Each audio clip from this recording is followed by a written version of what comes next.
5, 4, 3.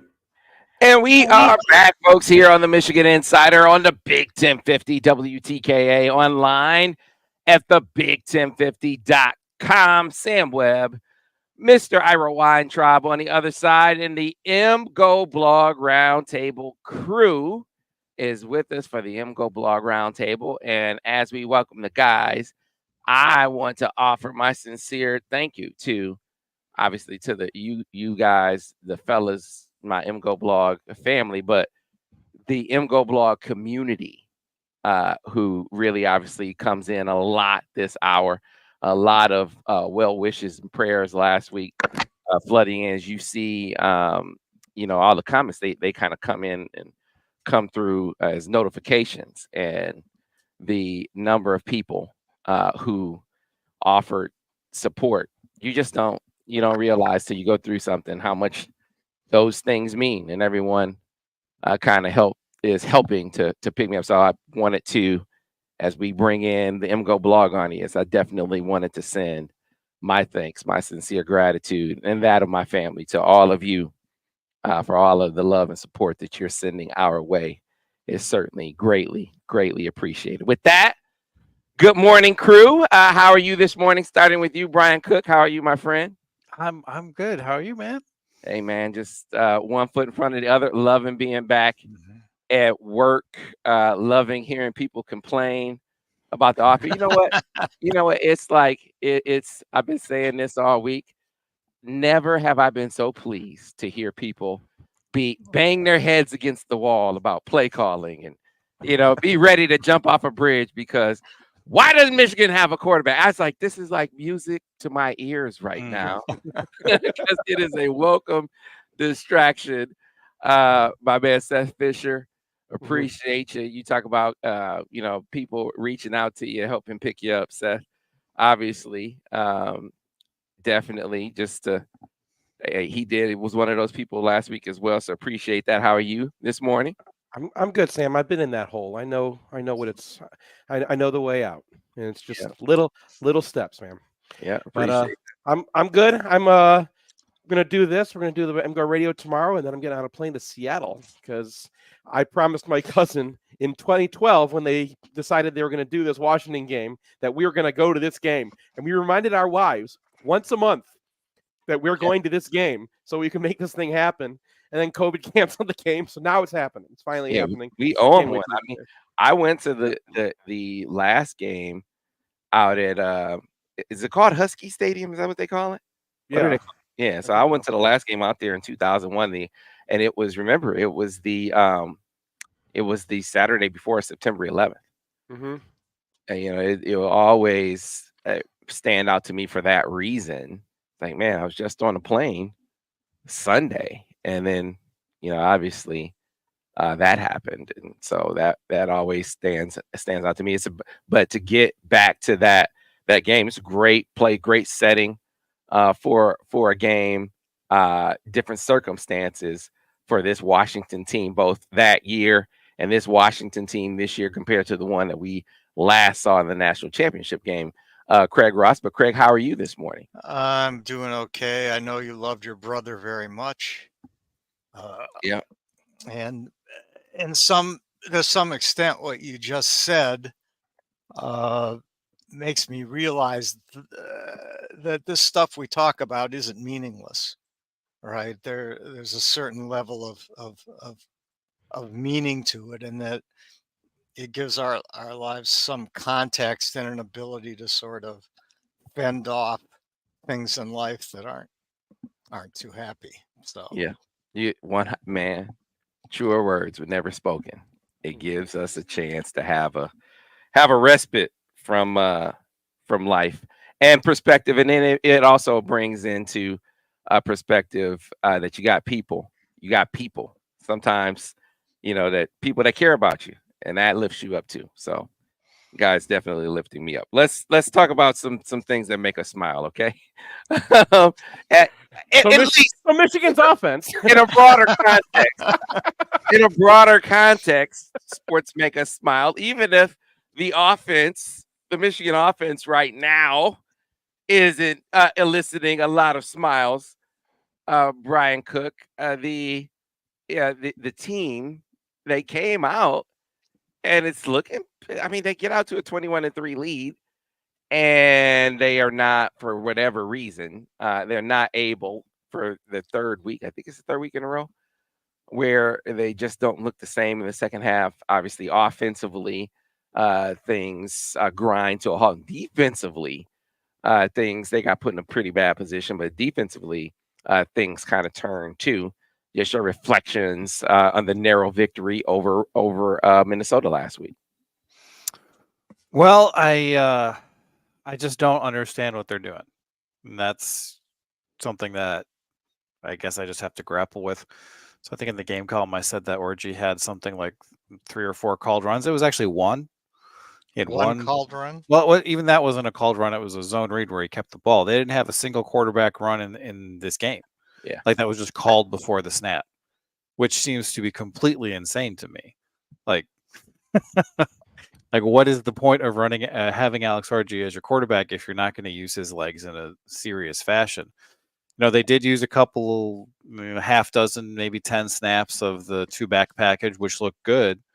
And honestly, the interception should have been a throw to Donovan Edwards, who was going to be wide open on that wheel route.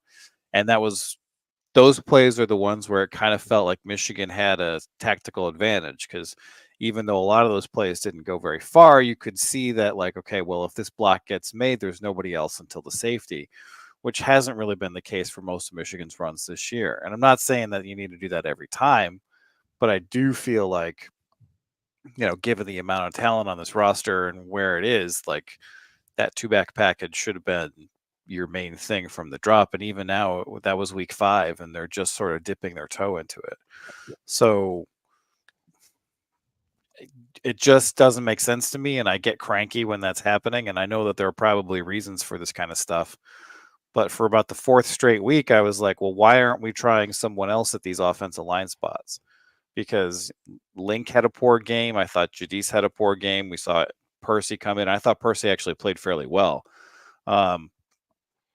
And for that to happen at the same time where Link is last in the country in Pro Football Focus pass block rating and giving up pressures on 10% of his pass block snaps, just the things that are happening on this offense, both tactically and in terms of personnel, don't make sense to me.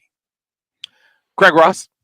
Yeah, I'm having a lot of the same questions. I mean, there's a sort of a structural problem when you have 2 quarterbacks who are completely different. Now, I don't know if somehow there was an intent to play Tuttle, who might be sort of a poor man's JJ. I don't know, or even Davis Warren, who might be sort of a poor man's JJ. But Warren and Orgy are so different in their skill sets, it seems to me, that it's hard to quite grasp what is going on. Now, Brian mentions Link, his pass pro being the worst in the country on PFF, but his run blocking has not been that bad, and it has improved. Brian's grimacing. Not in this game. Not in this game. No. Okay. And I've been talking about Percy since he started the one game 2 years ago, and thought that there was potential there. And I think you also graded them out, even though in a limited number of stats,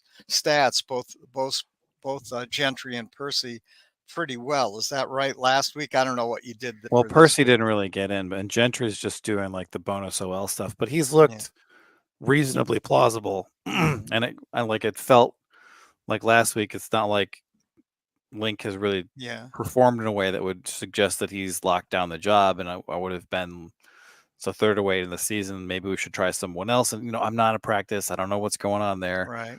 But it just feels like they made a decision and they're kind of being stubborn with it, even though the performance on the field might not warrant that. Now, that's speculation on my part, but that's what it feels like. Yeah, I mean, it seems like they've never quite settled in as to deciding who they are or what they want to do. And perhaps they've straddled choices in a way that hasn't worked out so well at this point. I mean, if you're going to use, Warren as your quarterback, it seems like you want to make sure your right tackle can pass protect, and that probably isn't Link. On the other hand, if you're going to use Orgy, well, you probably are going to go with your best run guy over there. But Well, maybe not if you're not going to run the quarterback at all. if you're not going to run, yeah, but I don't understand the point of Orgy if he's not running, if he's not running the ball. So I'm not sure what's going on, or, obviously we don't see practices. We can't get inside of their heads in terms of what their thinking is, but it doesn't make a lot of sense to me. I on the one hand, however, like I said to, maybe it was David Nasternak this week, I said, it just feels like maybe the bed sheet isn't big enough to cover the bed, that no matter what happens, you're going to have a problem. And I don't know. I'm very confused It about just feels like what's going on. Yeah. we're all grasping at straws here. I mean, Yeah. it feels like they started with this is the offense, and then they're trying to make the pieces fit, and then that's the way that they're judging everything. Mhm. Instead of these are our players, what offense is going to work with this? Yeah. I know Brian broke down the offense, so he knows a lot more about how this works than I did. But my perception in this game is that Samaj Morgan's out, and they put Donovan Edwards in the role that they were using Samaj in, Yeah. and you get a defensive reaction. Now Michigan can't pay those off all the time, but you get a defensive reaction, and that reaction will create opportunities if Jadis makes a block, or if Evan Link doesn't whiff on a guy, or if Orgy sees it and throws the wide open guy. So those are, if we've always said, like, it's easier to get from atrocious to moderately bad than it is to get from decent to really good. So they were atrocious in this game, and I think that if they didn't get turnovers and the special teams help and whatnot, I don't think that they score what they score, because what happens is they show you what their ideas are, and then the defense will look at it at halftime and be like, okay, here's what they're doing, here's what they're not doing. We don't have to defend Orgy as a runner anymore because they're not using him like that. So let's just form up and make him give the ball away, and then we'll all crash and we'll get the job done. And oh my God, like we're going to die in the second half every week if that's all the ideas we have.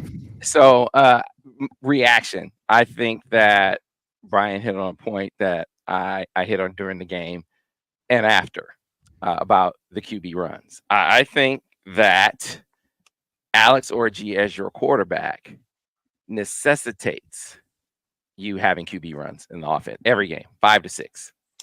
That you have +1 runs in the package. I think that it is a part of ensuring the rushing success. Given the reaction that you're getting from defenses, it helps balance the box. It helps justify Alex Orgy's existence. Why might they not? So I'm giving theories a theory as to why. Why wouldn't you call QB runs, especially after they had some success, even though I may think there were maybe 2 or 3 in week one for him against USC. Maybe you're trying to preserve some of the hits, knowing he's going to pull on some zone reads. He's going to have some improv runs. I don't think you can be conservative with that. I mean, it is what it is. He's got to have 5 or 6 called QB runs in every game.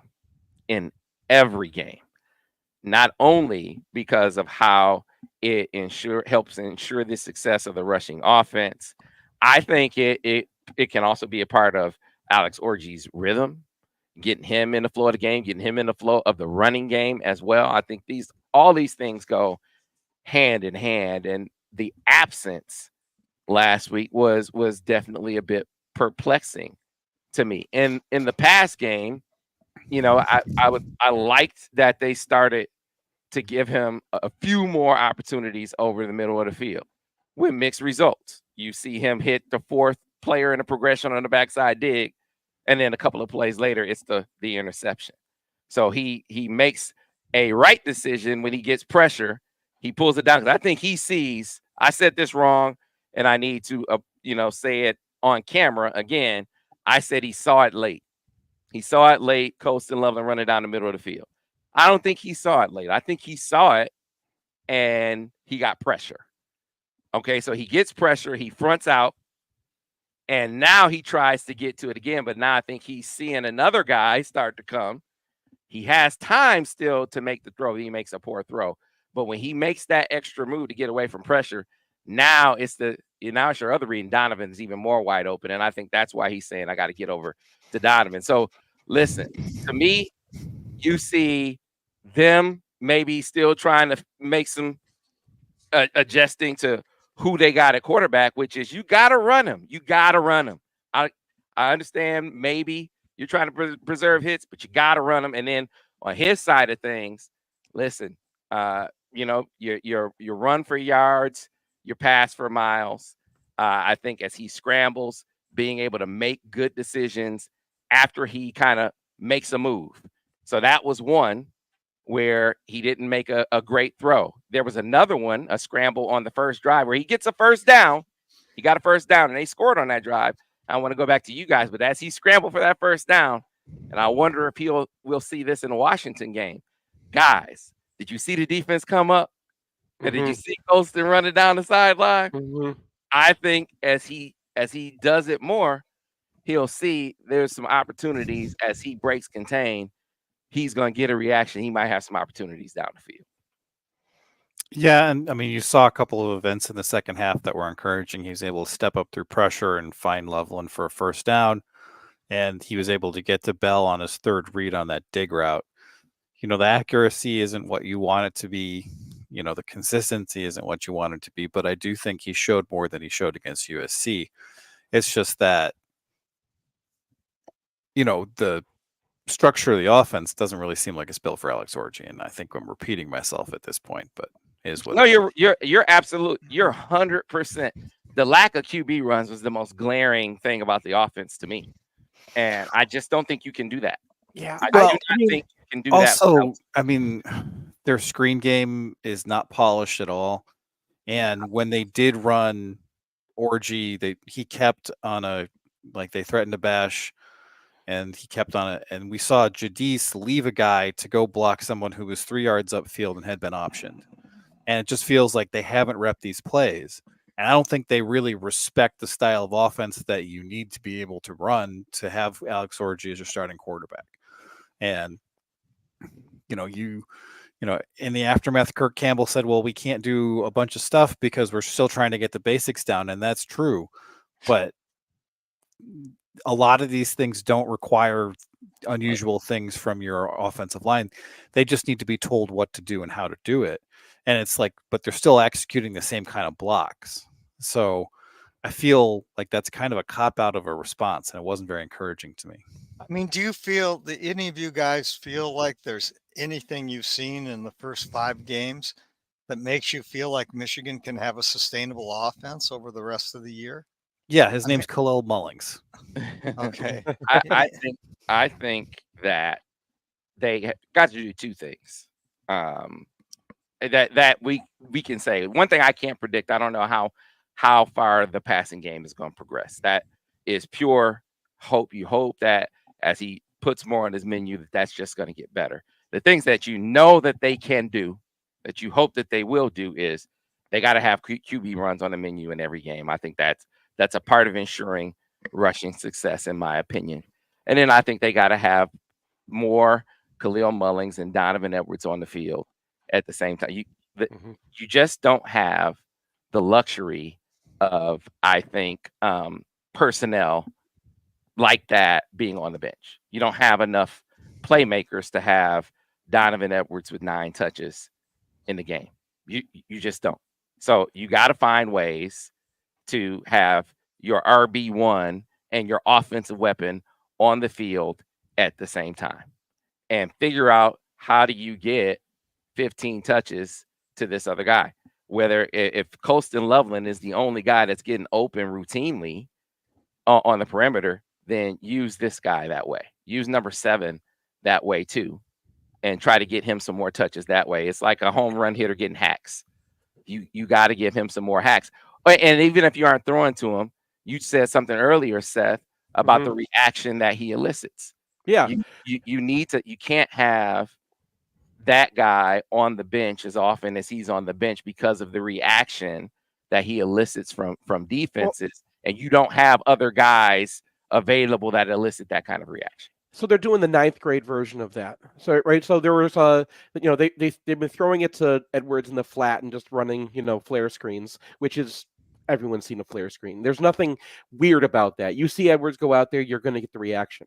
I don't see them do the reaction to that, right? Or maybe one time that they do the reaction to that. If you run Edwards on a flare screen, okay, and everyone starts bailing that way, you RPO that linebacker and run Orgy the opposite direction.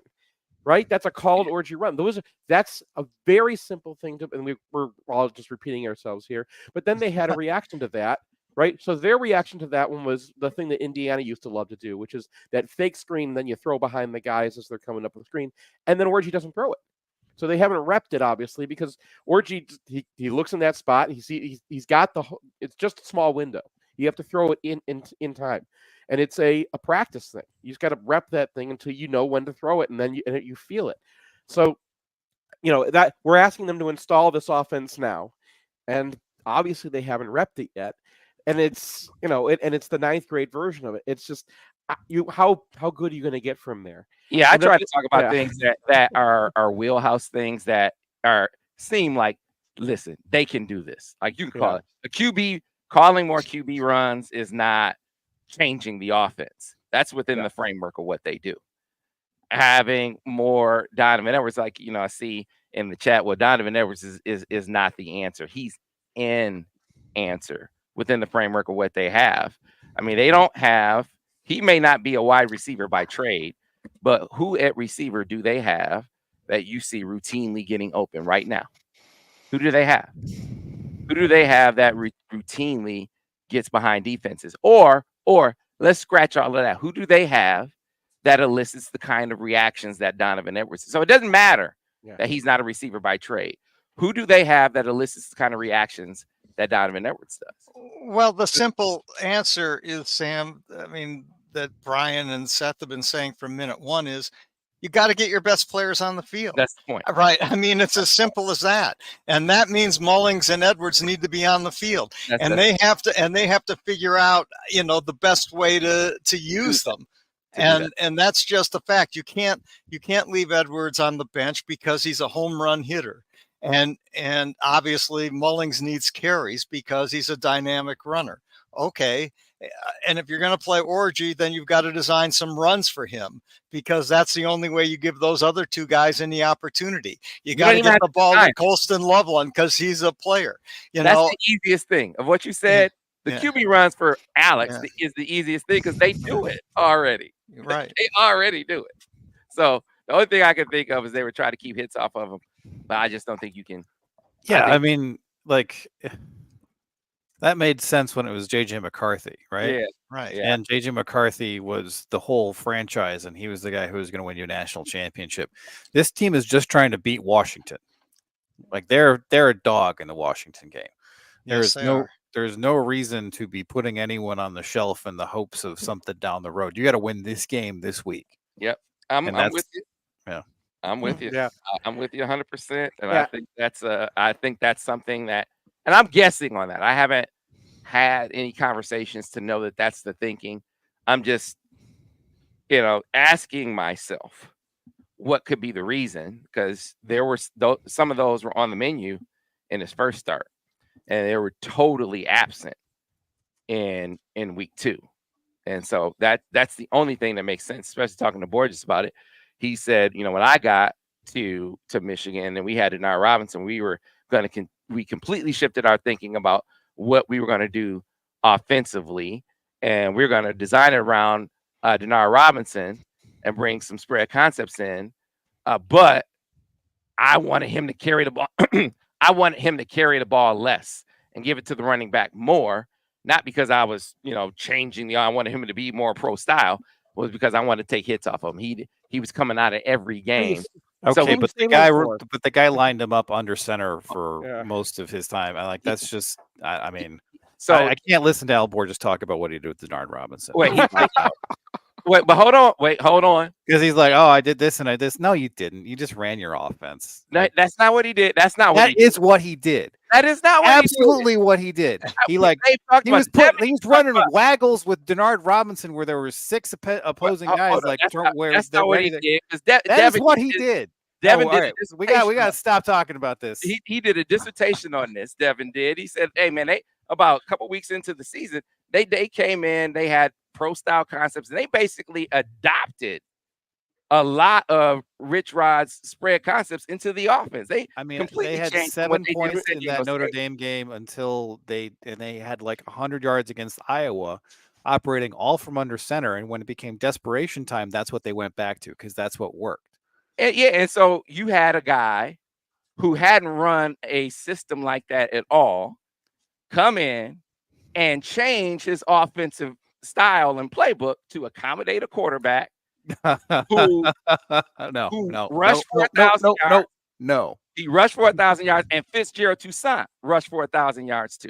So you had 2,000-yard rusher, and his point was, and the whole point that I was making was, they came in saying we want to take hits off of Denard Robinson.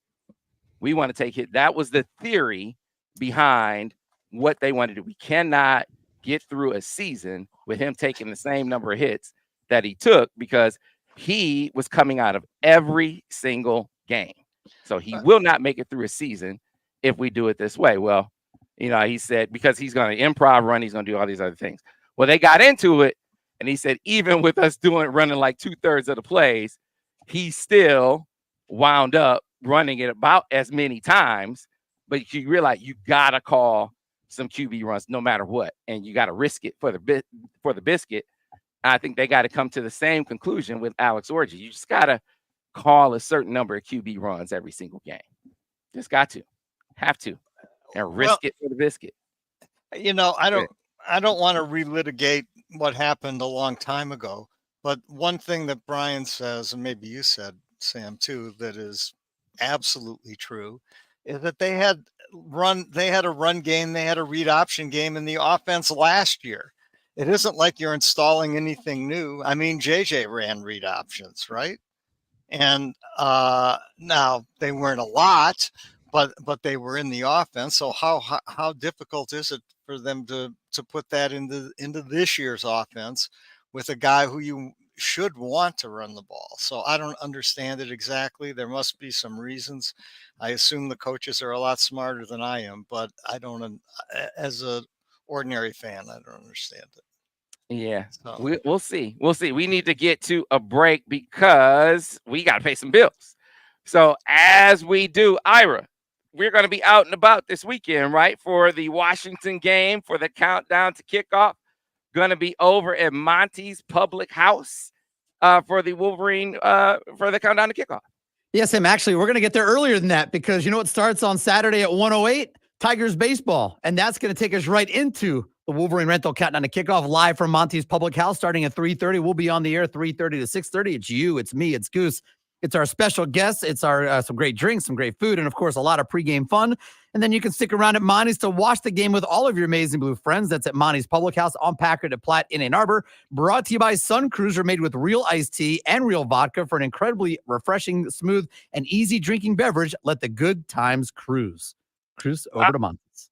All right, we got to get to a break. We'll be back on the other side here on the Michigan Insider on the Big 1050 WTKA online at the big1050.com. And we are clear on the radio, and Seth has gone off to Rosh Hashanah services. Okay. So you have any guesses on that? What's going on? I mean, why are they not running the ball with Orgy at all? What any reasons that you can think of? Any explanations? I mean, I got nothing, but any explanation for why Orgy? they're not? Yeah, why they're not running Orgy? I gave the only thing I could come up with is they wanted to keep hits off of him. That's the only thing that makes sense to me.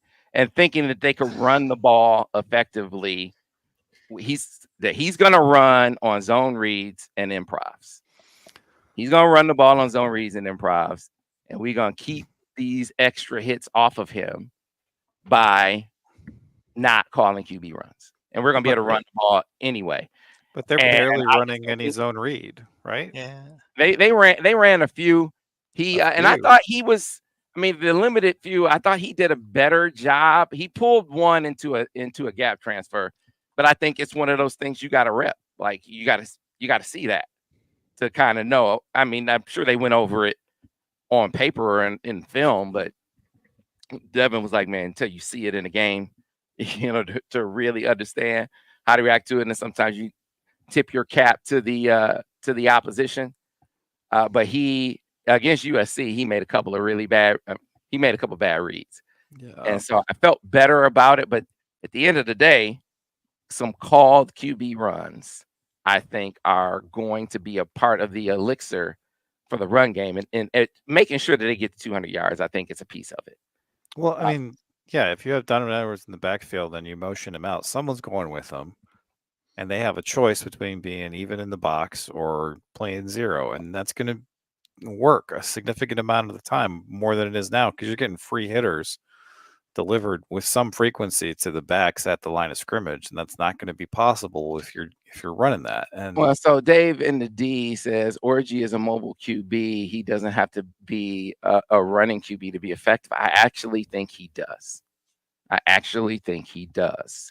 Given the limitations that they face right now, some of the reactions that he's getting. I mean, we are seeing them load the box. What we weren't seeing in the first couple of weeks with teams loading the box, we are starting to see it right now. And so you got to have an answer for that. And +1 runs are one of the answers for that. That's one of the answers for that. So, to kind of help the offensive line out, to help the running game out. I mean, you're still getting some of the other reactions that he brings to the table. 2 weeks in a row, Alex Orgy contributes to Khalil Mullings' first touchdown. 2 weeks in a row. He moves three guys against USC on the split zone. This week, they run a duo under center first, and it gets wiped out. 2 plays later, they run a duo read the other way. And when Khalil cuts it back, the mic is just frozen looking at Orgy. And so when Khalil cuts it back, it's like off to the races. So you're seeing his impact as the focus and attention that they place on him. To your point about how he doesn't necessarily have to run the ball to be effective, but then there's the other piece of it is he has to run the ball to maximize it. It's you're only going to be successful up to a point when you can't throw the football as effectively as you want to throw it. And they can't throw the football as effective as they want to throw it right now. So you better maximize what you're doing on the ground, running the football. Back in about 20 seconds. Did you guys see any of the Minnesota-Iowa game? Because didn't Iowa just trample them, especially in the second half in the run game? And I think they did. I think it was 31-14, and I think Iowa just ran all over them. And that's, Iowa doesn't have a quarterback run game. They have Stand by, guys, coming back. They may have a little radio. bit of a pass game. I don't know. Yeah.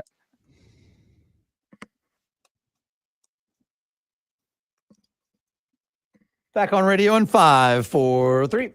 We are back, folks, here on the Michigan Insider on the Big 1050 WTKA, online at the big1050.com. If you are in the market for a new vehicle, you should get on board with Brighton Ford by going to brightonford.com. Call 1-800-NEW-FORD or make it out to the lot at 8240 West Grand River Avenue in Brighton, Michigan. When you do, you can make it out and see the deals that can't be beaten, deals like the one on the 2024 Ford F-150 XLT.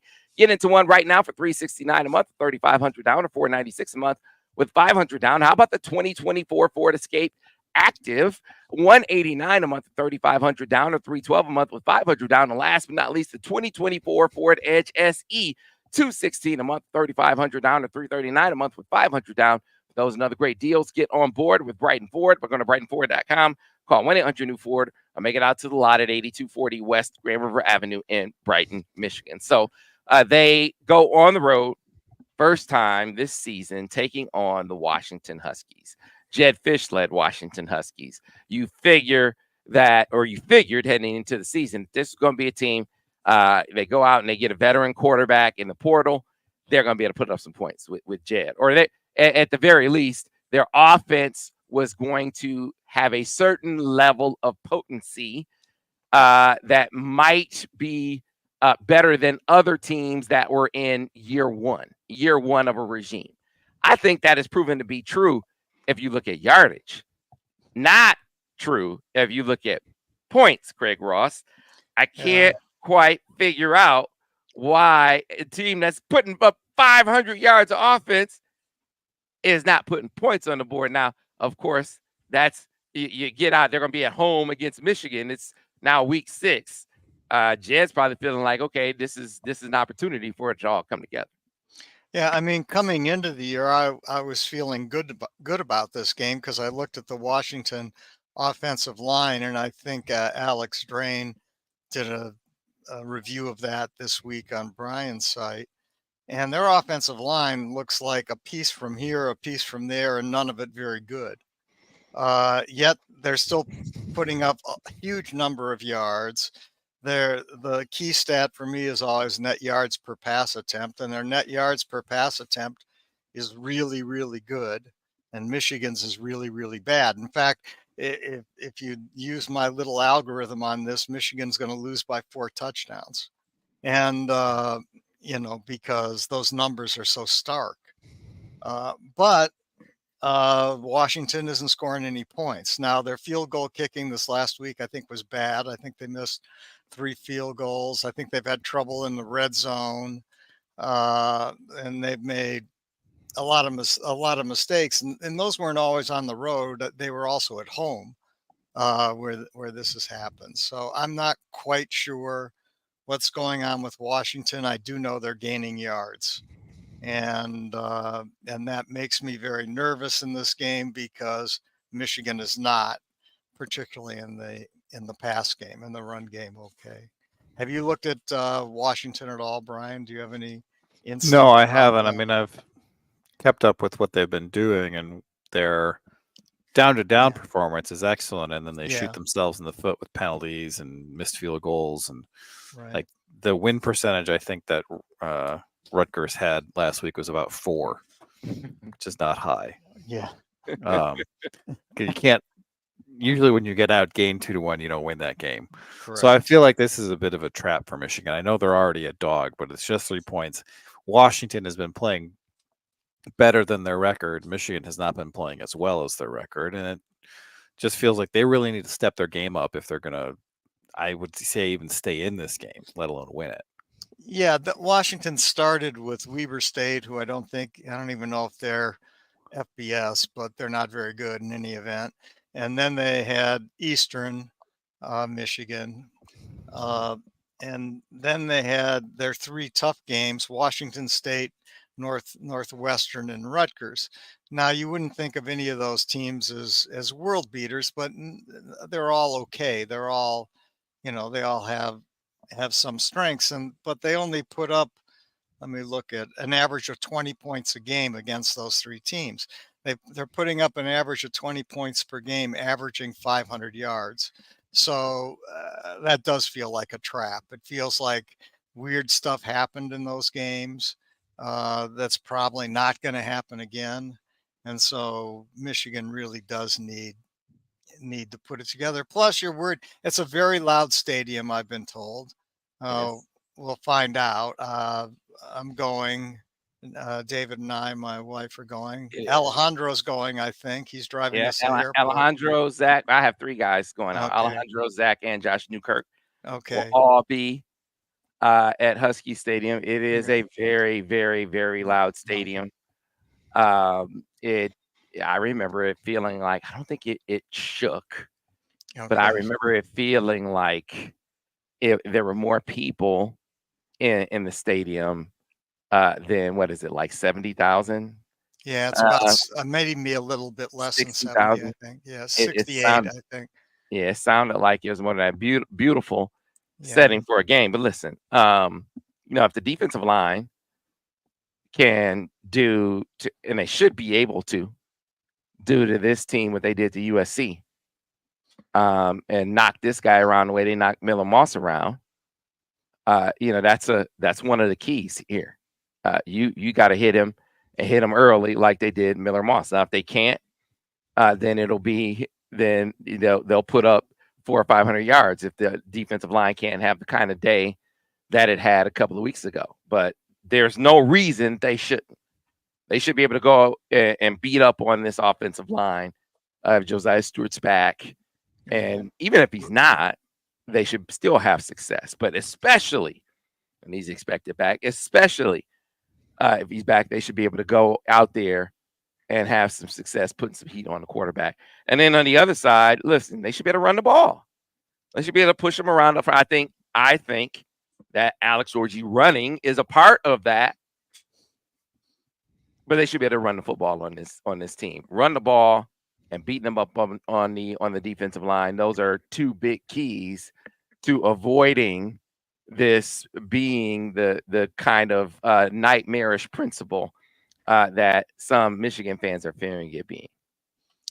Yeah, I mean, I wonder if Washington will try and tempo us. I mean, that's my instinct, because we seem to have some problems getting the right guys on the field, in particular when they were tempoing Michigan. That's a fear. I fear that Orji hasn't been in a situation where there's a lot of noise on the field, making that element difficult.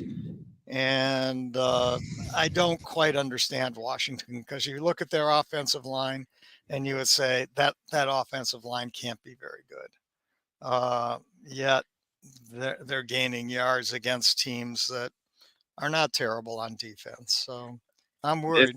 This is a game that Michigan's defensive line They should do to this defensive line what they did to USC. Now, if they can't, that is a losing proposition for Michigan. If Michigan's defensive line can't dominate, but you said are they going to tempo? If they watch tape, they will. It sort of reminds me of a couple years ago when Mike McDonald was making the transition, and then you had some new guys kind of getting used to the deep. You got a coordinator coming from the pros, and then you had some new guys kind of getting used to the defense. I kind of see some of that same thing going on when it comes to tempo now, because that touchdown, that Darius Taylor touchdown, where they I think he ran over, was it Quentin Johnson?